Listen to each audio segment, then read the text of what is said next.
Hello.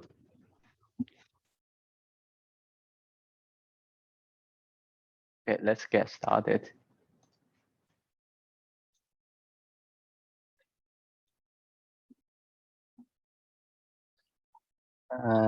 Yeah, the first thing is we have already released the marks for the Lab 1, Lab 2, and Lab 3.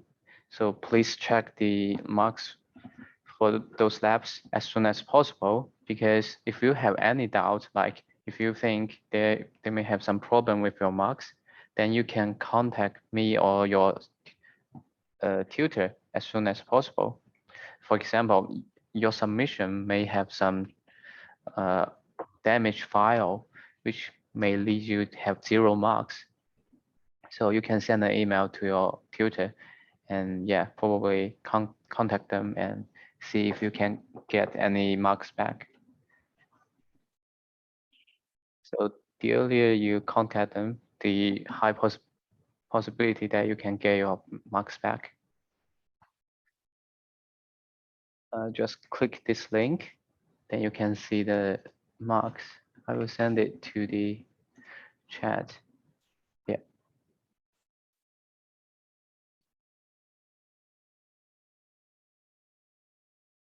So if you have any like problem on your marks, because I saw some student did not make any submission. I don't know it is because of the gift system or they just forgot to do the submission. But if you do the submission but you get 0 mark, probably you should send me an email and see what happened. And that's all.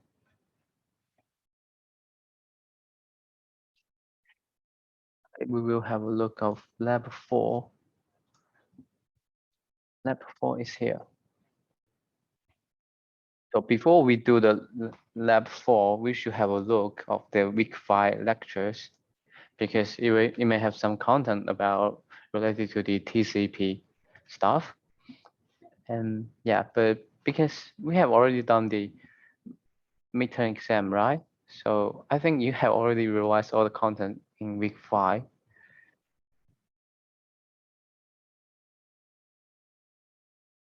We will have a quick look of it. The first thing we need to do for the preparation is the Wireshark setup. In here, we can easily install the Wireshark by type Wireshark here. Then you can see the download button. Just simply download the version you need. If you are using Windows, click this. If you are using different system, probably different stuff. And if you are using the Linux, you can see there's no download for the Linux because you can install it through the terminal. So just simply search online like a Linux Wireshark, and then you can see how to install the Wireshark on the Linux. They do have some download package in here. Yeah. So I will not waste the time on the installation. We can simply open the Wireshark here after the installation. Because in this lab, we are not required to do the capture stuff. So, but I will still introduce how to use the capture function here, because this one is the most important function in Wireshark. So what can we do with Wireshark? It's basically Wireshark is like an agent between our computer and the server. So if we want to send a packet from our computer to the outside, it will go through the Wireshark at first. So we can see what kind of packets have been sent like this, but just simply click the capture open options here. Then we can choose the interface here. In here, I only choose the Wi-Fi interface. And click start. Then you can see lots of packets from my address to the outside with TCP and UDP protocols. Yeah, if you have time to check, you can see this IP address 149.137 probably is the IP address of Zoom server because we are doing the online streaming. And then we can stop capturing. Then you can see within a very short time, like 30 seconds, we have 12,000 of packets have been sent and received. So that's how we use Wireshark. We use the Wireshark to capture the traffic from our computer to the outside or from outside to our computer. And we can analyze what is the content inside the packet. You can see there are some unknown stuff inside it because we can't understand it. It is probably like an image or some video stuff, so we can't have a look of it through the text here. But in some kind of packets, like some packet like the HTTP and other protocol based on the TCP protocol, we can see the contents here. And through this capture, you can also see the Zoom is using the UDP protocol to communicate with the server, which means we may have some packet loss when we do the like Zoom streaming. So I think that's all for the capturing. And let's have a look of the second one, analyze. To analyze a file, probably we should have a look of the TCP file in Lab4. Just simply go to the page of this file. It's located on the Lab4 exercise. In this part, click this link here, and then download it.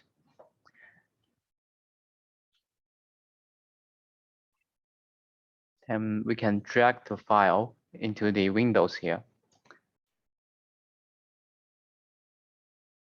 Then you can see lots of packets inside this trace file. Most of them are TCP packets and some ARP and SSTP protocol packets. So the first one we need to know to analyze the trace file is apply a filter, because in most of the scenario, we only need little part of the packets to show on the screen. So we can apply a filter. So the most easy one is to apply a protocol filter. We can simply type TCP protocol here and enter. Then you can apply a filter to pass all the TCP protocol packets. Here you can see there's no ARP and SSTP protocol packets inside the screen. So that's how we apply a filter. And you can also apply different kind of filter like the source IP, but you may have some trouble on the syntax with it, but you don't even know you don't even need to know the syntax here. If you want to apply a, let's say, IP filter, then you can simplify the IP addressing here in the IP protocol here. If I want to apply a filter related to this source address, I just right click it, and then you can see apply as a filter, select it, right? Then it will fill out the syntax for you. And you can also apply another filter with this one. Let's say we only need to see the packets from this IP address to this one, and I may need to delete all the other stuff like this. So how can we apply like two filters altogether? Just the same stuff, just right click the IP address we want, apply it as a filter, and we can see we can apply a all selected or unselected in here because we want two circumstances in the same time. So we select this one, and then you can see the syntax is like this. So you don't need to learn what is the syntax of the filter just by clicking it. That's how we use the filter.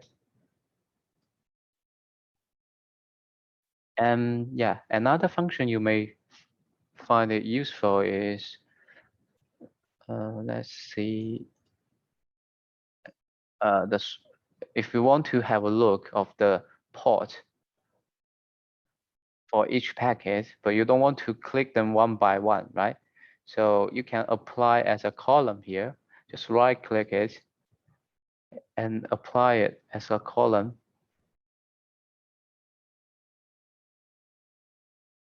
Where is it? Here, apply as a column. You can click it, then you can see we have a new column. Then you can see the port. And we apply a same column for this one. Apply a column, then you can see the source port. That's how we use Wireshark to analyze.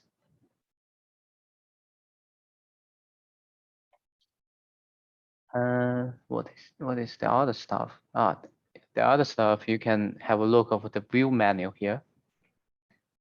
You need to know what is the content in each menu. Like in here, what is packet list?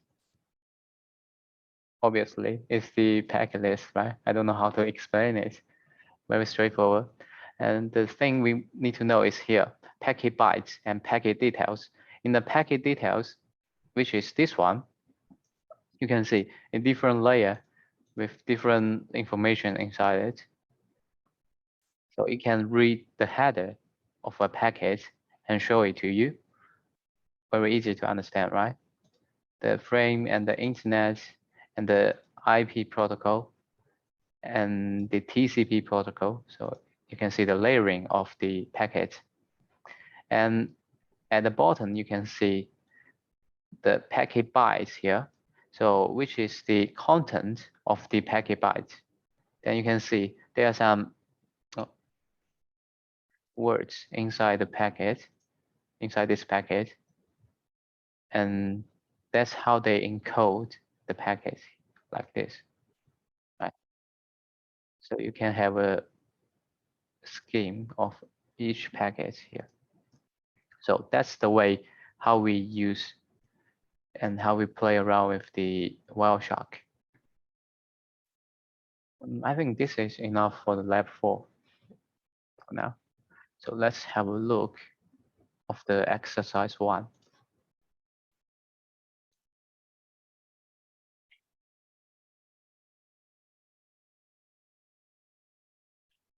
All these steps in here is ask you to open the file. We have already opened it, so we just go to the question 1 directly.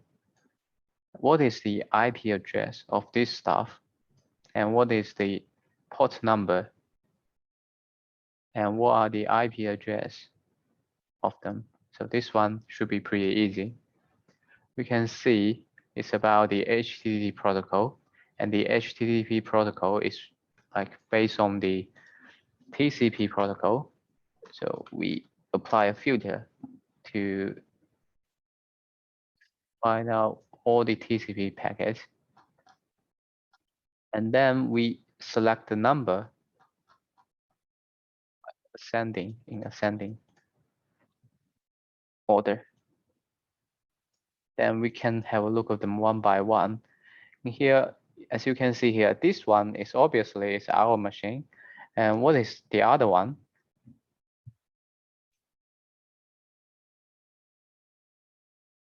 That's the answer we want to know, right?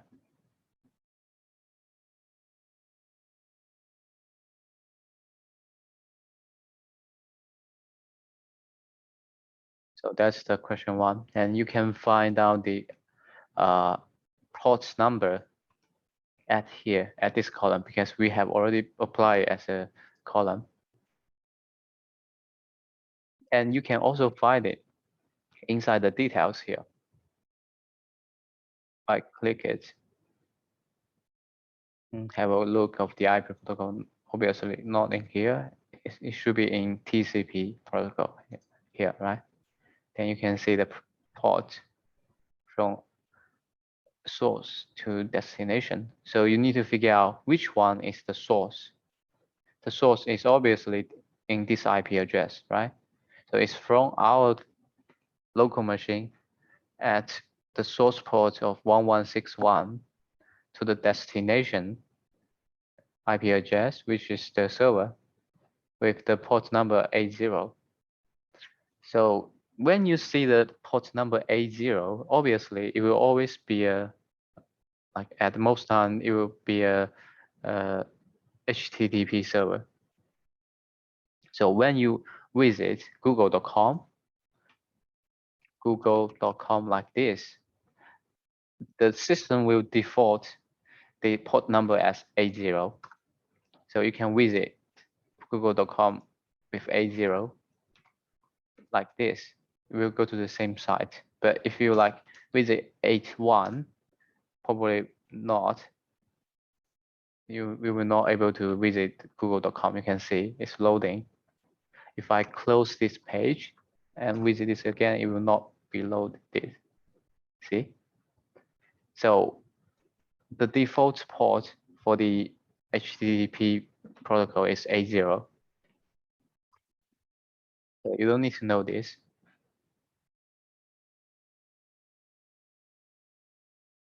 Let's have a look at the second one.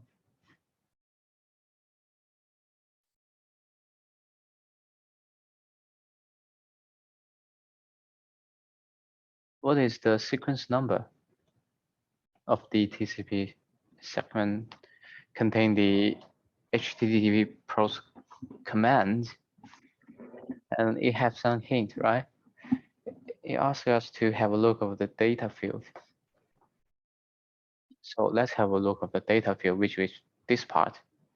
Just have a look of them one by one. Here we can't see anything. Then we go to the next one. Next one, you can see here. Do you still remember the HTTP request?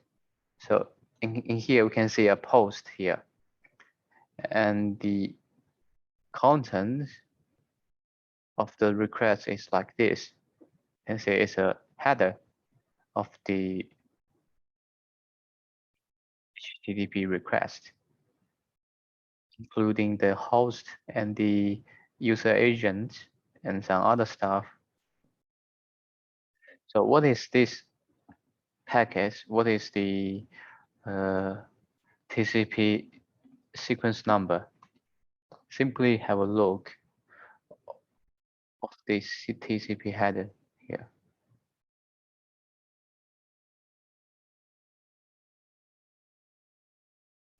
Just have a look around this area, then you can find the TCP sequence number. So I will not show you the answer for now. You can find it by yourself.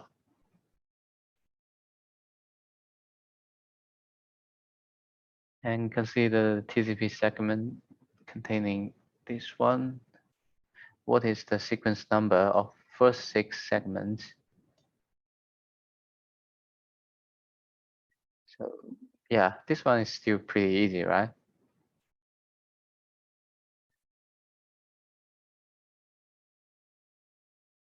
You can see the segment contain the HTTP post because we have already found the first segment, right? We need to figure out what is the rest part of it by looking at the flag. You can see the flag. Then you can see other stuff inside the packet. If you think they are in the same packet, then list them in the answer. So let me know if you have any doubts on this question.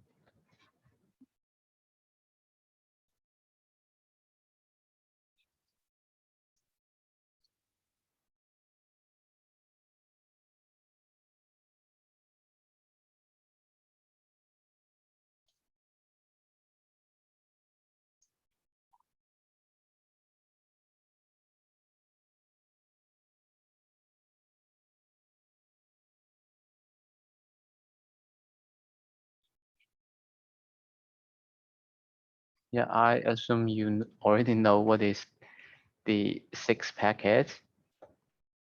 Uh, the easiest way to find it is by have a look of the length of it. I will hide the ports for now. Uh, Let me just hide it. So by looking at the length of it, uh, to make it easy, what is the first packet? Let me find it. It's this one, right? This one is the first packet. And we know the content of the request they may have a lot because they told us we have 6 packets, right? So let's just have a look. 619, the length is this one. The first one is this one, and the second one is 1514, and this one is an ACK, which means it's from the from I don't know, from the server to us, right? Because we are sending a request. So it should be from our machine, which is this IP address, to this one. So as you can see, this one is an ACK, and it is not a part of the request. So this one is the like 1, 2, 3, the third one, the fourth one, fifth one, sixth one, right? And do we still have another one? I don't know. Probably you can have a check of it by yourself.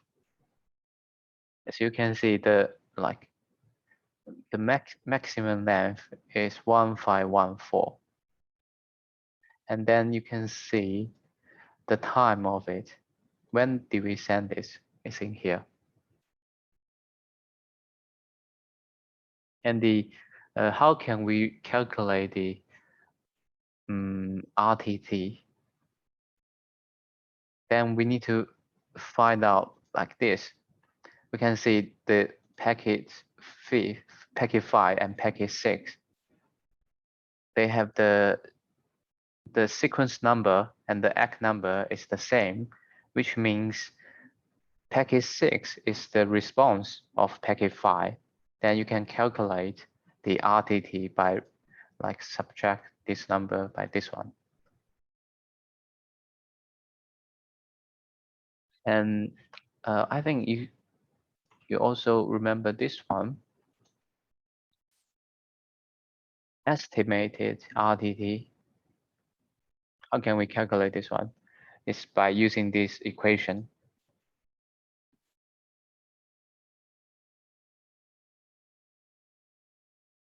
So in the question 3, I would like you to have a table to list all the answer for that. Like you will have a column. Let me show you.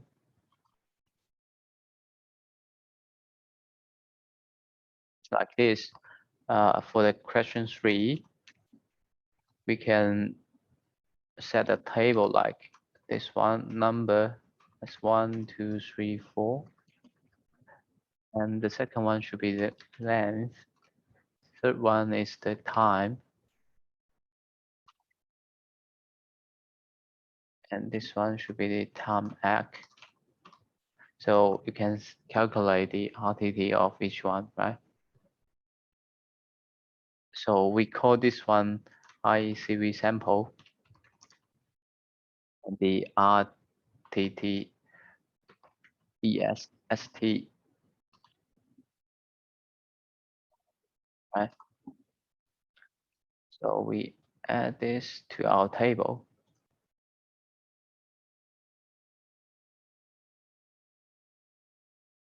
This.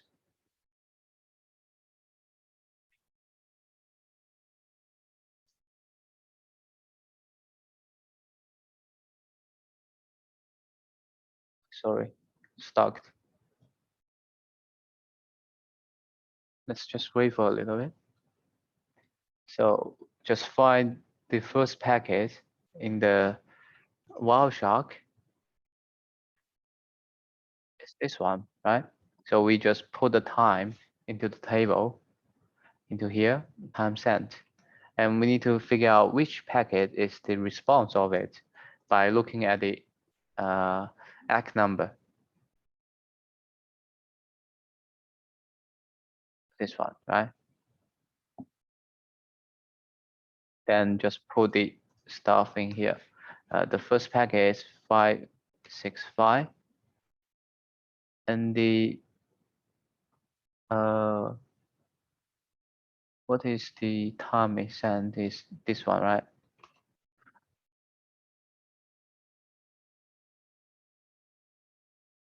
And what is the time for ACK?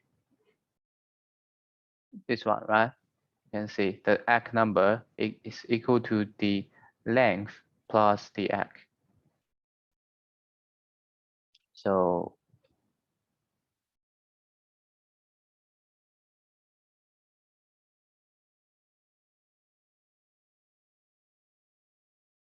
and this is equal to this one minus this one.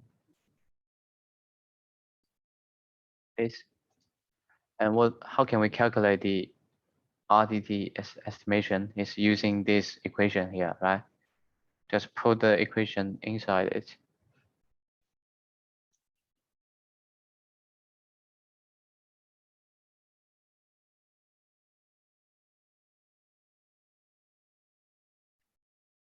Plus,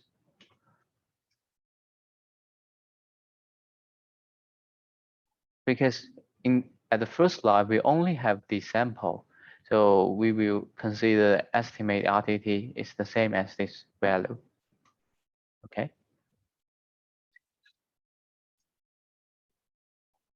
that's how we fill the line. Oh, sorry, I forgot the sequence number, so I'll put a sequence number here. So you will fill the sequence number by yourself. What is the sequence number of the first packet? And we found the second packet for question 3. And then what is the length of it? I don't know, but you can have a look of it. And what is the time it sent? Then we can see it's this one, right?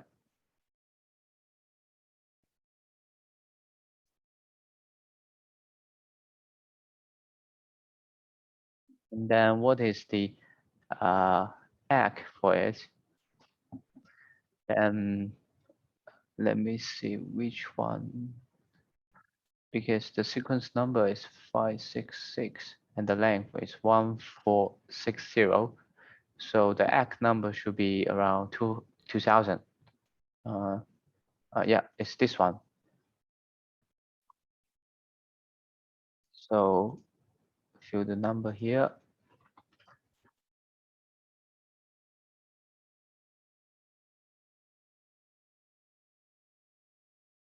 Yeah, and then you can see how can we calculate the IECV sample.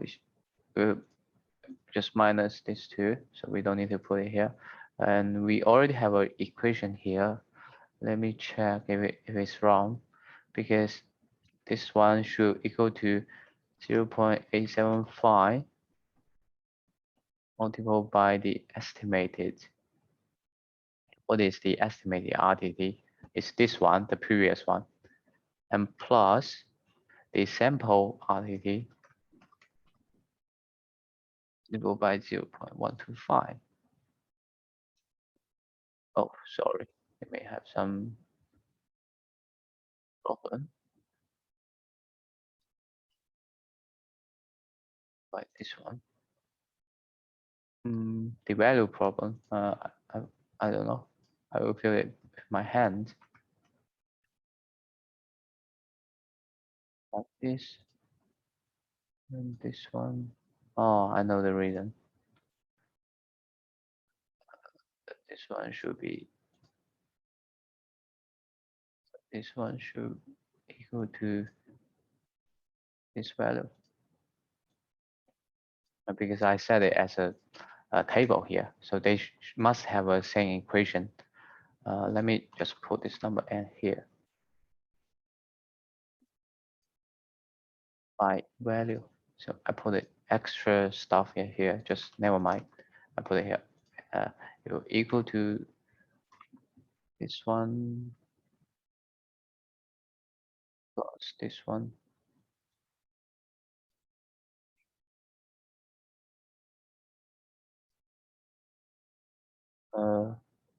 I will just create a new table. without applying any formats with it.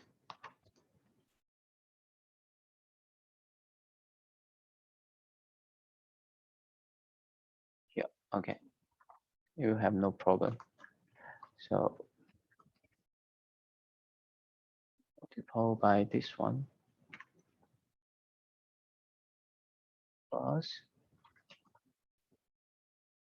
go by this one, and this one should be slightly different because we should change this one to this one.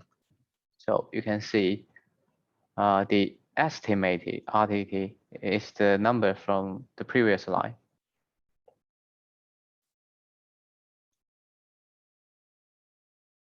And the sample RTT is this one.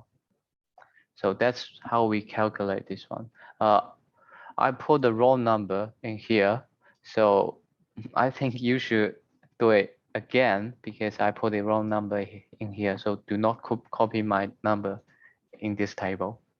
I just want to do a demonstration how we answer the question 3. Okay.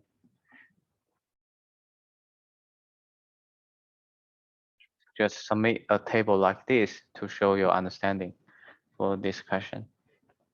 So let me know if you have any doubt.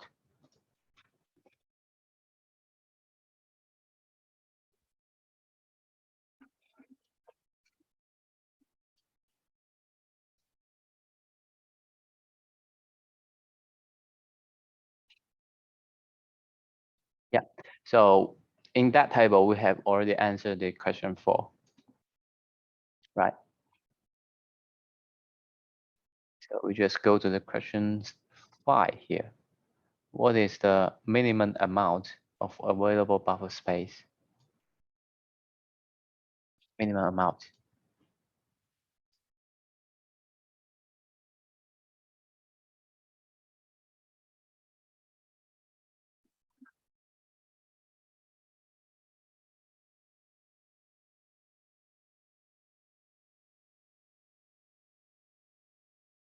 Do you have any idea? Minimum amount of available buffer space. And we need to have a look of the trace file here. Have a look of the header. See if we can find any useful information.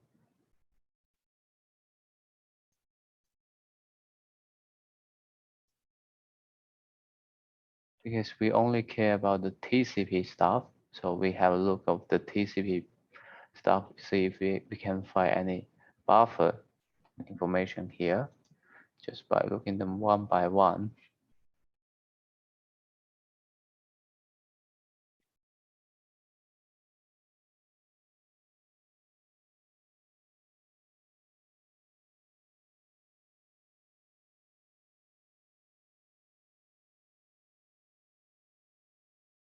And the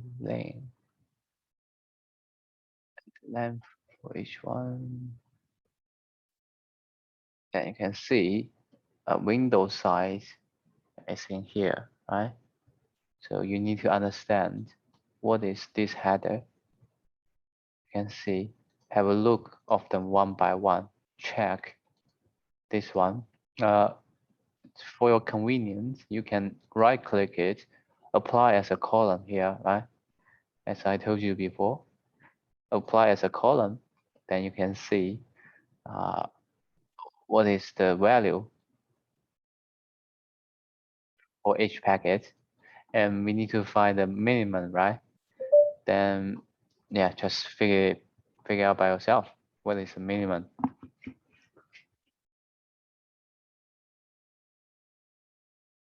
And answer the question. This one should be easy because you have already found the header.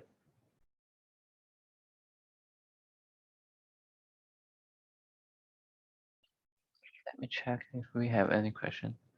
What the file means next to app. Yeah. So this question should be very easy for you, I thought. 5 packets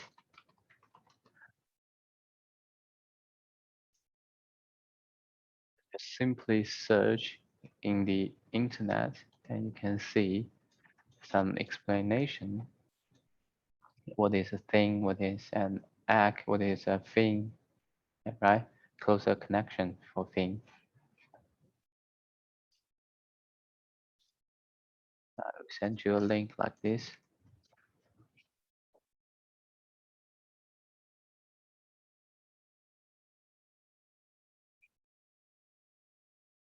Yep. For this one, question 5. Yeah, this one is like control the flow of the packet buffer space, right? So it will limit the size of the packet of the window,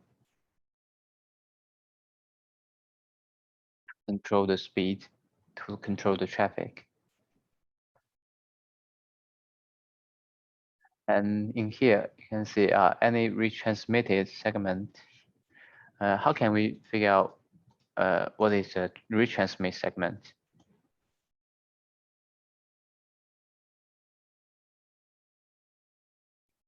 How can we figure out is it retransmitted or not?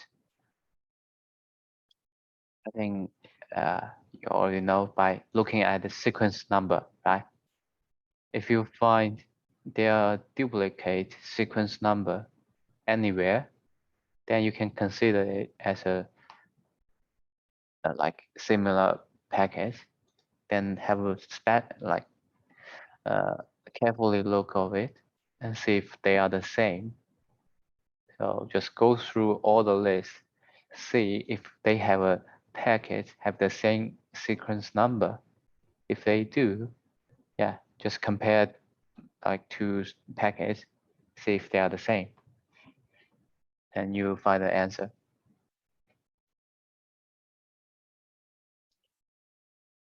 And how much data does the receiver? This one is a general question.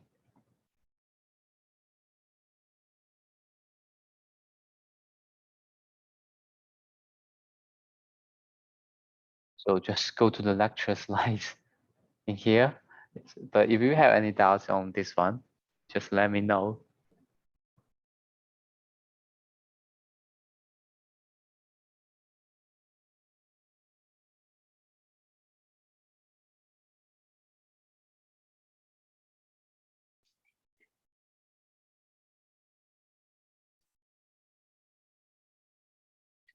And the last one, how can we calculate the throughput? Yeah, sorry. Just with the last question, does throttle descender means by the sudden reduce the window size? Yeah, so for the value of window size, which means it is a value of the congestion control. Because if we have a very large window size, which means we can send a lot of information at the same time, but because due to the limitation of the connection, it may lost if we send a lot of packets at the same time. So they will calculate the loss rate based on some algorithm to do the congestion control. If you want to know more details, probably have a look of the lecture this week or last week about the congestion control. How can they calculate the window size? But in here, we only need to know the congestion control window size, which means we are using a very wise algorithm to calculate the value of it to avoid packet loss. And in here, we don't need to answer what is this number. We just need to figure out what is the minimum amount of it, right? Just simply search the table. What is the smallest number? And for this number, for example like this, how many bytes can we transit in the same time, right? Obviously more than 10, because the length is 1514. At the same time, we can load like more than 10 packets at the same time.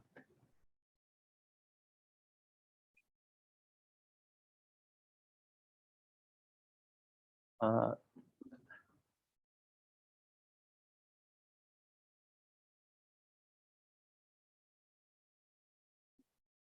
yeah.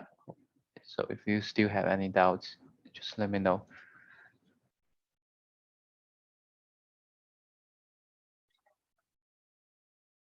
And for the question 7, just have a look of the egg packet one by one.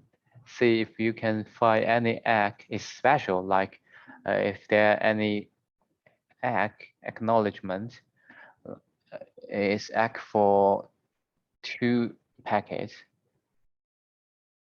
Just have a look at them one by one. You can find some egg packets is like responding more than 1 packet. So you may find the number of egg is less than the request or response packet. And the last one, how can we calculate the throughput?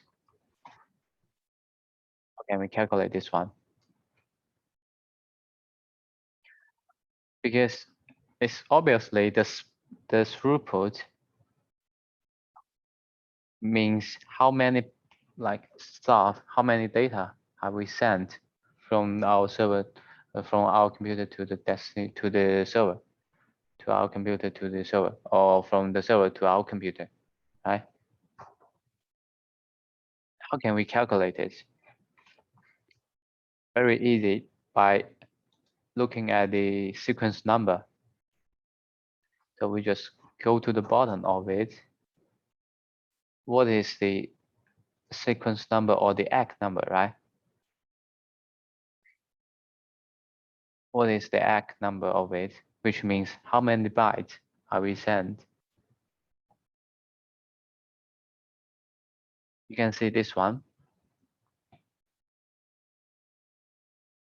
Because this one is acknowledgement, so we need to reduce it by 1, because this one need 1 bytes, right? So we just reduce it by 1. This one is very important. You need to show your knowledge, show your understanding for the ACK number or sequence number. So if you didn't reduce by 1, you may lose mark on this question. So remember to reduce this one by 1, and divide by what kind of stuff. We have already know we have sent this much bytes. What is the time? Just simply have a look in here, right? Here we at the time of 5.65, we reach this point, but you also need to have a look of the first packet is from here to here,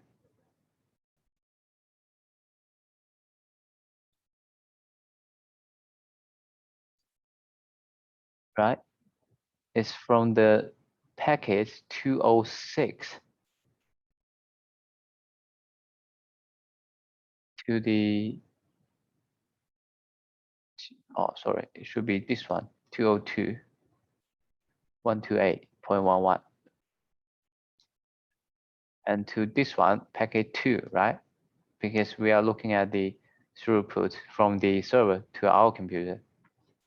So make sure the source IP is the same as the last one, 128, and our 202 is still 128, right? Last sequence number, the last ARC number is in here. So the byte is 164090 divided by the time of this one minus the first packet's time, because we have a gap here. We should start from the second 0.02 instead of time 0. Okay, so you need to minus the time.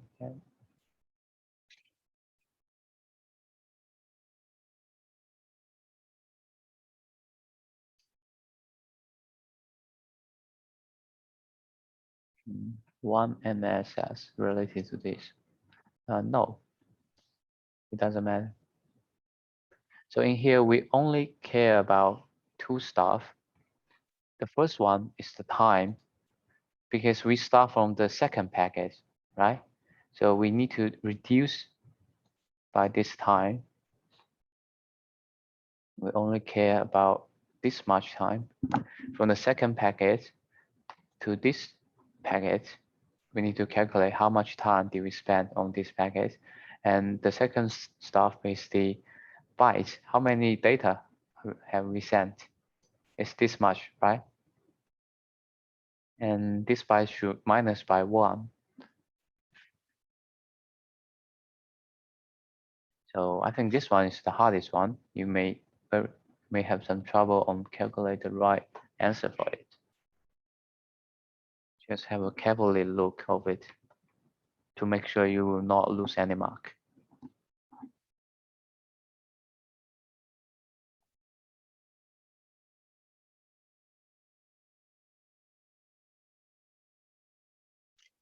Then you should also be careful of the unit, because this one is the byte. It's not bit, right? So make sure you are using the right unit of it. It's byte instead of bit. So specify the unit in your report. And that's all for the exercise 1. I think I explained them one by one very clear. So let me know if you have any doubts.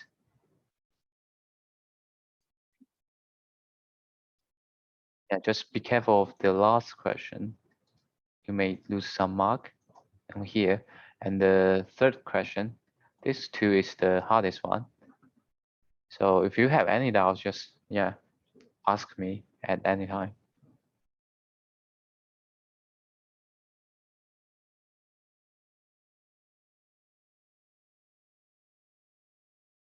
And then we can have a look of the second exercise.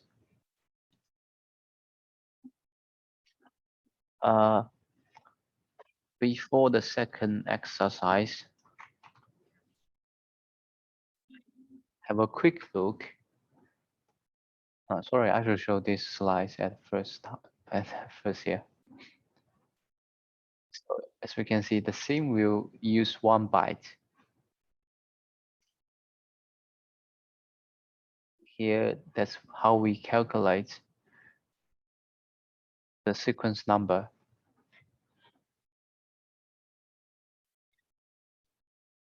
Here, you can see the sequence number is X.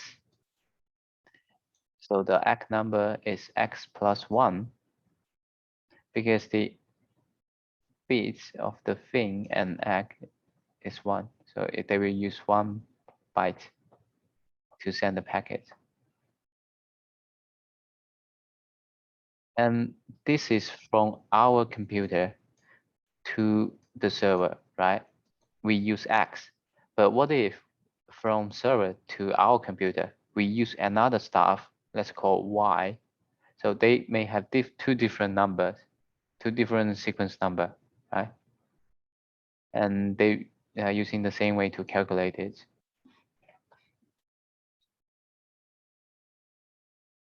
I think it's 1 byte instead of 1 bit. Is it bit or byte? Can you check?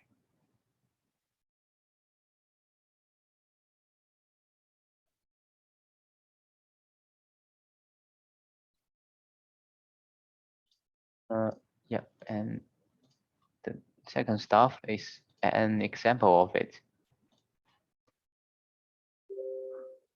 The sequence number and the ACK number and the data is equal to this one, which means data length is equal to 1, right? And from the host B, the ACK number is equal to 43. How can we get this? It's 42 plus the data length, right? And what is the sequence number? It's from the ARC number, right? I think you have already know how it works because you have experienced the midterm exam. So just have a double look of it to make sure you can understand how we calculate this one. So the question 2 should be easy.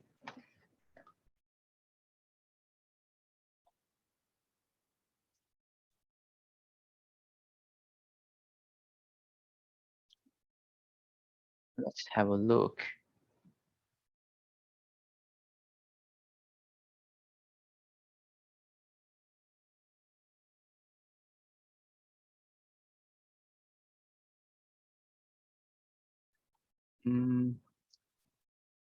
Source IP and destination IP help us to distinguish which one is a client and which one is the server.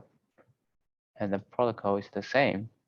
So just have a look. What is the sequence number, window size? Right? Just pay attention to the sequence number. So what is the question? First question. What is the sequence number of the first packet, right?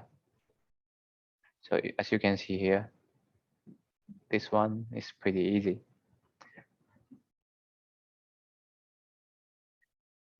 And what is the second one? SYNAC segment. Which one is the SYNAC? The second packet, right? So what is the sequence number of it? And what is the ACK of it?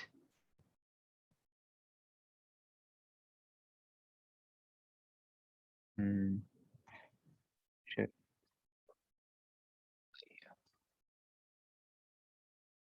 This one is asking us, how can we get this number from this one, right? Just explain how it works and what is the sequence number.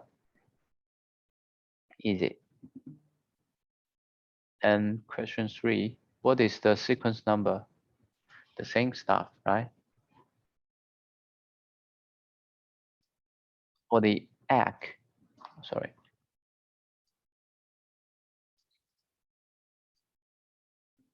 Response to the SYNAC. So we need to find which one is the response for the SYNAC. Oh, yeah, it's too easy, I think. So it's obviously this one.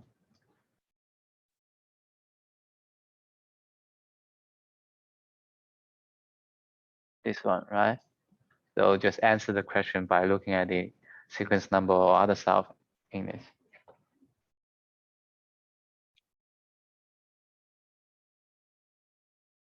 And does this segment contain any data? So how can you know, does this segment contain any data in this packet?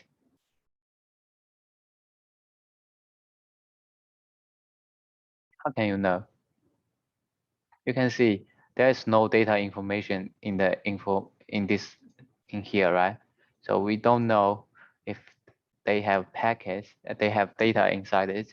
So how can we know? We just have a look of the response of it in here, right? We need to compare the sequence number.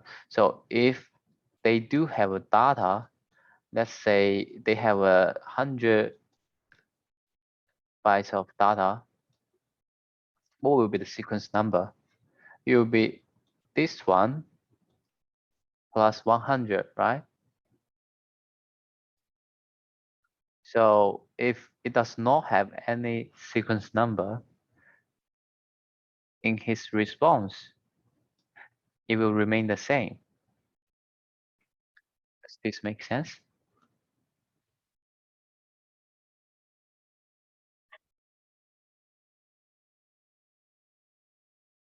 And who has done the active close? Client or server? So what is the close flag of it, because we have already know the thing is open and TCP connection, and ACK is an acknowledgement, and the what is the close? This one, finish, right? You can see there are two finish in here. The first one, the second one, and it is from client to server and server to client. You can see both of the clients or server are sending the thing ACK to the other side. So you may need to have a look of the lecture notes, lecture slides. It will show some. It does have an example of it. What is the name of that? I think it's like simultaneously close or something. Let's have a check of your slides. You can see these two packets is about the closure. Just explain what happened. They are like sending the closure to each other at the like probably at the same time or something like this.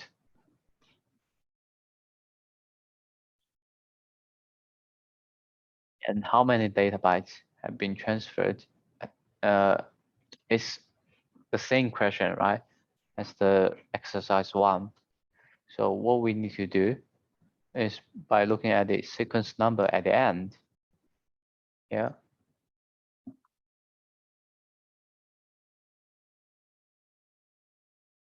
Or you can also have a look of this one, but you need to remember to reduce one, -1. Same. So to calculate how many data have we sent. And you also need to see, it doesn't mean we send this much, right? Because we start from this much. Sorry, I should clear them, give you a quick picture of it. It doesn't mean we start from this one, start from 0.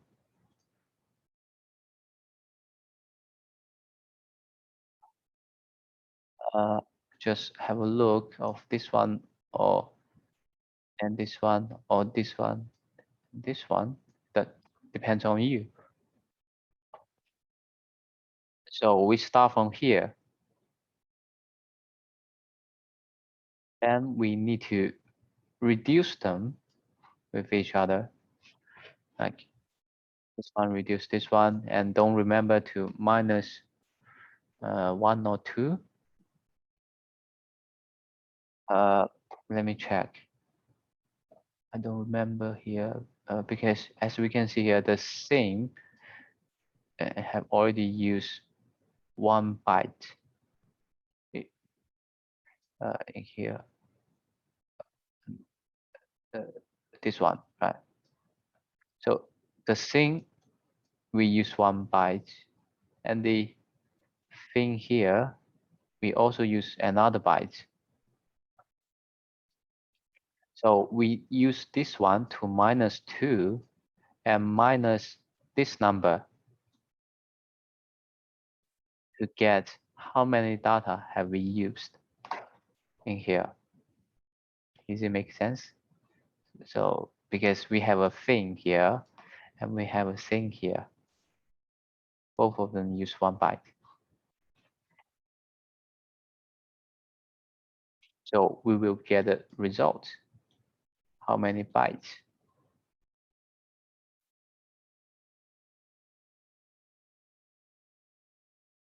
And we will do the same for this number. You can calculate by yourself.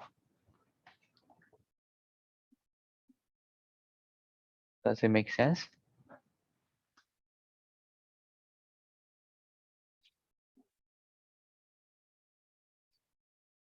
Yeah, just remember the thing and thing does not count on the data side, right? So remember to -2.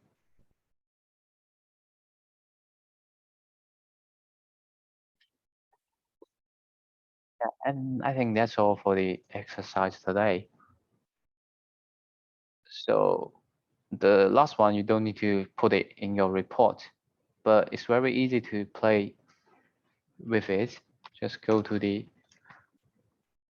WeLab. Let me open my WeLab.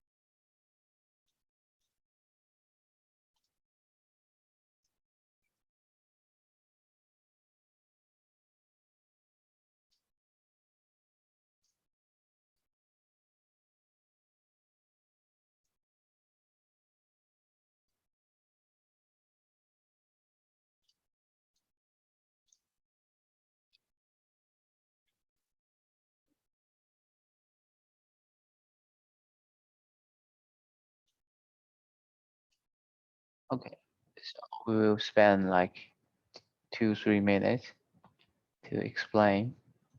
Simply download this stuff on the lab. It's on the list of Lab4. Click download and right click, open terminal here. Just run the command ns, what is the name? Simple sim.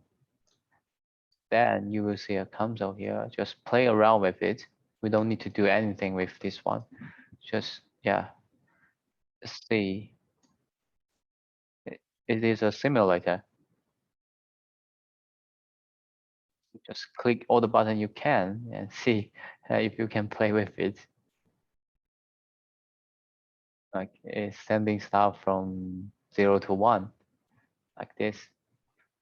Yeah, and in next lab we will have a detailed look of it.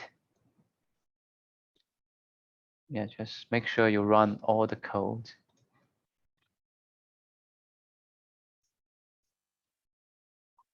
At lab 4, just run it.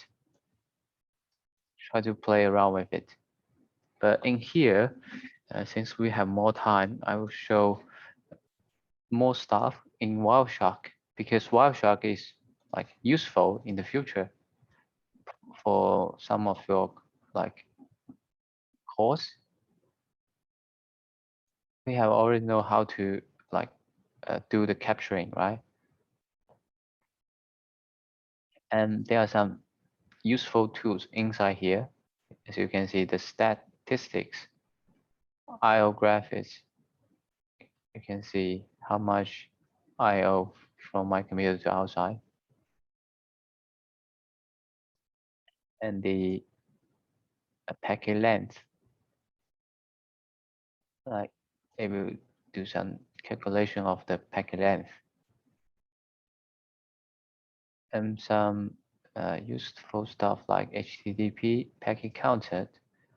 Did we send like a lot of HTTP stuff? Let me try to visit a website here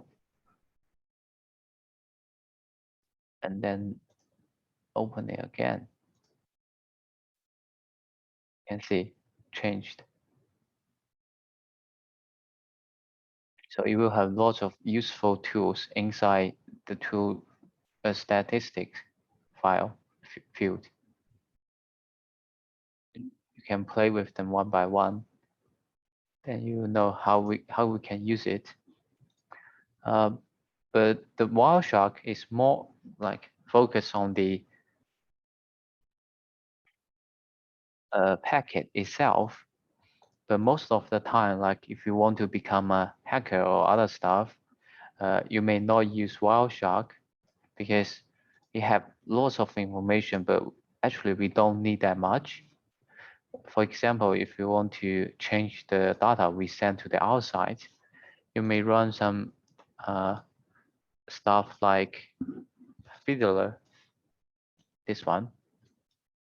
Let me show it to you. Or the Burp Suite. didn't install it, but I can show it for you.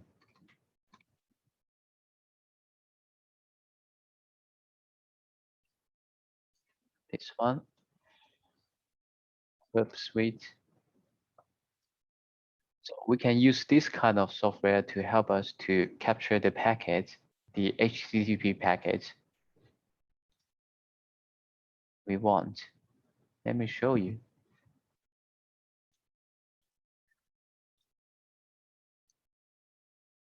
Something like this. Here, you can see we open the Fiddler here. In here, I want to do a demonstration of what kind of stuff. Let me see. We can open the Firefox and change the proxy setting to the Fiddler. So all the content from my Firefox will send to the Windows here. Let's try to do Google.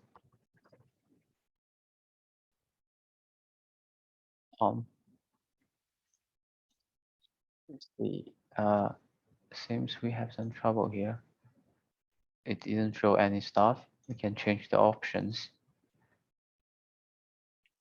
Connection. Yeah, it does go through this one. This is because I use a like filter here. Let's say Google. Yeah.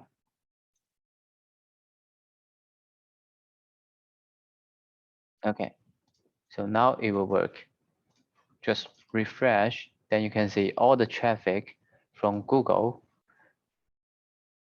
is shown in here. So if we want to change anything before we send it, we can like use some function of in this software and refresh it. You can see all the packet has been stopped in this software, so we can like change the request, and even we can change the response of it, like recon response here, recon response. Then you can see the response is like this, but we can change it to like 403 and run it and see it says 403 says denied. So we can use this kind of software to change the request we send to the outside, or even modify the response from outside to our computer. So how can we like, what can we do with it? Is let's say my academic transcript is really bad. My average with my WAM is only 60, but I want to find a job. They ask me to have a WM like greater than 85, which means HD. So I can use Fiddler to make a fake response from the UNSW website, right? To show, I got a HD for each subject, but actually it's fake. So we can use this kind of stuff to do some like tricky tricks. And yeah, it's really fun to explore this kind of tools. So if you have time, just play around with it. Since you have already know some basic or fundamental knowledge with it, so it will not be very hard for you to understand. You can see just some simply request, right, of the HTTP command. And you can also see they have lots of options here, but it's very easy to understand. This one is the header of the content of the request, and this one is the response of the content of the response. Yeah, that's all. And they have lots of useful and powerful tools inside it, so you can explore them if you are interested.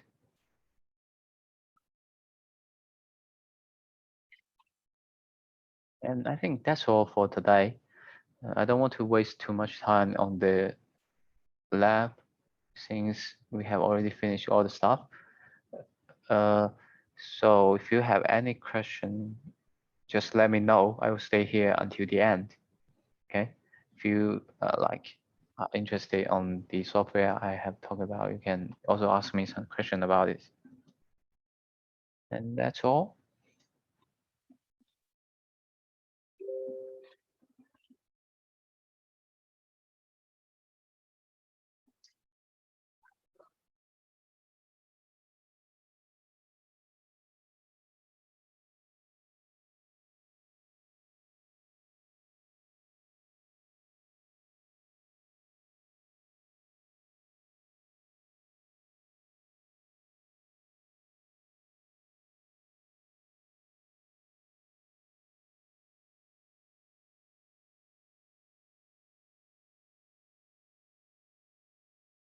Yeah, thanks for coming. And it's very hard to come to the lab after the midterm exam, right? I just want to chill. Here I will stop the screen sharing. So if you have any doubts on the lab or other stuff, just feel free to share your stuff. I will also stop the recording here.